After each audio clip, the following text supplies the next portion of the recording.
Hey guys, so நம்ம மைசூரில் continental in and sweets ஹோட்டலில் தான் ஸ்டே பண்ணியிருந்தோம். ஸோ பிரேக்ஃபாஸ்ட் காம்ப்ளிமெண்ட்ரிக்காக கீழே ரெஸ்டாரண்ட் வந்திருக்கோம். So here is a restaurant and அவங்க என்னென்ன சர்வ் பண்ண போகிறாங்க அண்ட் எப்படி இருக்க போகுதுங்கிறது வாங்க பார்க்கலாம்.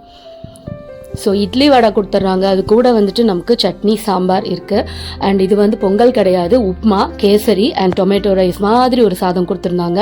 ஸோ அதை சாப்பிட்டு பார்க்கும்போது எனக்கு வந்துட்டு டொமேட்டோ ரைஸ் மாதிரியும் இல்லை, வெஜ் பிரியாணி மாதிரி இல்லாத மாதிரி ஒரு ஃபீலிங்கில் இருந்தது. ரொம்ப சுமாராக இருந்தது. And this one is upma நம்ம எல்லாருமே பிரேக்ஃபாஸ்ட்டில் ஹேட் பண்ணக்கூடிய ஒரு விஷயம் உப்மா. ஆனால் அது ரொம்ப சூப்பராக இருந்துச்சு. எனக்கு அந்த பிரேக்ஃபாஸ்ட் ஐட்டம்லேயே வந்து இந்த உப்மா ரொம்ப ரொம்ப பிடிச்சிருந்துச்சு. நான் அது மட்டும்தான் சாப்பிட்டேன்னு சொல்லணும். வடை சுமார் நார்மலாக தான் இருந்தது. இட்லி மெத்த எல்லாமே.